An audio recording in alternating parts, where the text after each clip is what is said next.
السلام علیکم ورحمۃ اللہ وبرکاتہ۔ امید ہے کہ آپ تمام حضرات بخیر و عافیت سے ہوں گے۔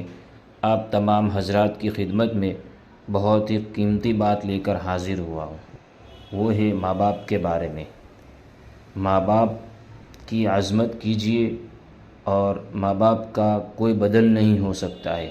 آپ خود سنیے حضرت مولانا سجاد نعمانی دامت برکاتہم کی زبانی۔ آج کے کسی نوجوان کو بڑے بوڑھوں کے پاس بیٹھنے کی جلدی سے، ان کو اپنی ماں باپ کا روک ٹوک پسند نہیں ہے۔ اکثر بچے ہی کہتے ہیں خواہ مخواہ اب ہم پر چلاتے رہتے، خواہ مخواہ ہم کو ڈانٹتے رہتے، خواہ مخواہ ہم کو روکتے ٹوکتے رہتے۔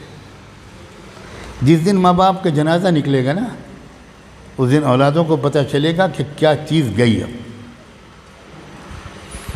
ہزار بزرگ مل کر ایک ماں کا بدل نہیں بن سکتے۔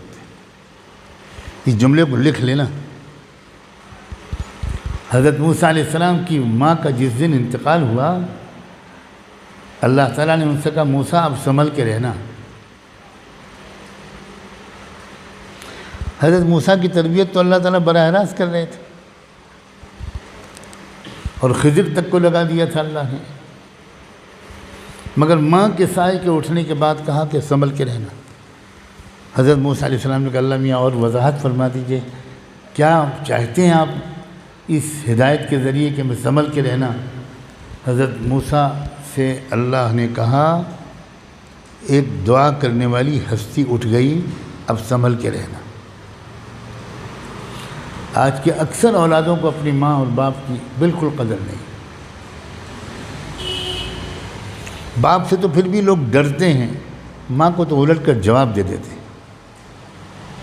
اور سلام ہو اس ماں کی محبت پر کہ وہ معاف بھی کرتی ہے اور چھپائے بھی رہتی ہے اپنی اولادوں کی غلطیوں کو۔ باپ تک سے چھپاتی ہے کہ باپ کہیں ناراض نہ ہو جائے، باپ کہیں ڈانٹ مارنا شروع کر دے، چھپائے رہتی ہے، اور اسی لاڈ پیار میں اولاد بگڑ جاتی ہے۔ ایسے ہی مزید ویڈیو سننے کے لیے آپ ہماری چینل نورانی باتیں کو سبسکرائب کریں تاکہ ویڈیو اپلوڈ ہوتے ہی سب سے پہلے نوٹیفیکیشن آپ کو مل جاوے، اور اس ویڈیو کو اپنے دوستوں میں شیئر کرنا نہ بھولیں۔